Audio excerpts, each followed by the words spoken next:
Good evening, ladies and gentlemen. How are we getting on? So, I've noticed recently that a few people seem to be struggling to get to grips a bit with the levelling and perk system in Fallout 76. So we're going to take a quick look today and see how those systems work. I'm not going to be going into the perks I think you should pick or anything like that. We're just going to have a look at the system itself and see if we can understand the ins and outs of it. So, let's have a look. Okay, so the first thing the game offers us the opportunity to do is to choose a special attribute to upgrade. At level 1 we start with 1 point across the board in each stat, and then every level after that we get 1 more point to add up until level 50 when we stop earning special points. The question is, how do we decide which special point to upgrade? The easiest way to do that is to back out of the screen and we'll take a look at the perks and points that I've already got. So here we can see the special points I've already allocated and the few perks that I already have as well. As you can see at the top, I have an extra point in strength, endurance and intelligence already, and the cards underneath them are all the perks I've got so far. The two down at the bottom of the screen are the perks that I currently have available but can't equip because I'm not yet a high enough level, hence the lock symbol. And as you can see, I've got a couple of slots on agility and luck that are not occupied as well because as I'm a low level, I haven't picked any cards up in those categories yet. When you're leveling up, you need to be thinking about what areas you want to specialise in and how many special points you have available. If you want to use melee, then you need to spec into strength. If you want to focus on rifles and VATs, spec into perception. Shotguns, spec into both. Pistols and automatics are under agility, and the other 4 specials are more focused on non-combat skills.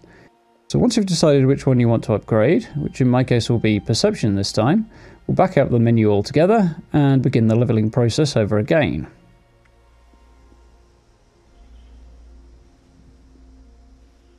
So we want to put our special point into perception, and the game now asks us to pick a perk.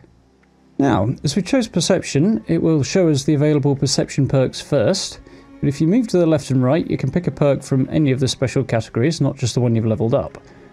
As you can see in the top left corner of the cards, there's a number. That's the number of special points the card costs to equip. As these are all basics perks, they are only requiring 1 point at the moment. If you want to equip multiple perk cards of the same type, then you need enough points invested into that attribute to cover the total cost. So 2 cards with a cost of 1 would need 2 points, 1 and a 2 would require 3 points invested, etc, etc, etc.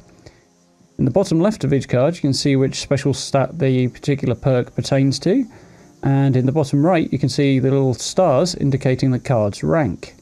To get multiple copies of the same card, you can combine them into a single more powerful version of the same perk. Of course, higher ranked cards cost more to equip. So we've had a look through and there are a few good options available, but the one I've settled on is Gun Runner. That's an agility perk rather than a perception one that we leveled up before, but as we've got an available slot, it should be fine.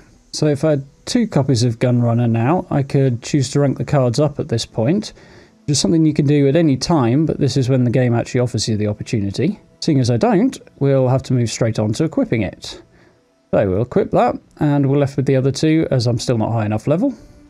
As you can see, I have room for more perks in the specials we've leveled up as it's early game. I'm only level 5, I haven't got that many cards yet.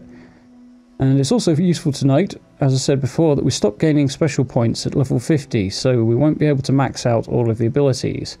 You put a maximum of 15 points into each attribute, and the most we can max out is 3 of them on that basis, so we'd be left with the others lagging behind if we went down that road.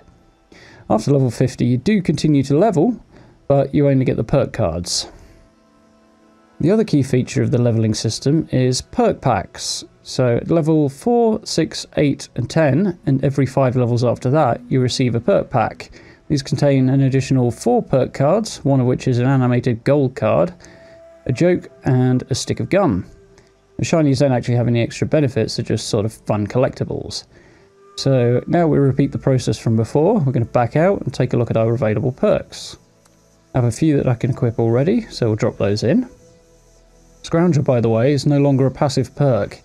If you loot an ammo box, you will now get a contextual search option, and you can use that to look for more ammo. But if you don't press the button, you don't get the benefit.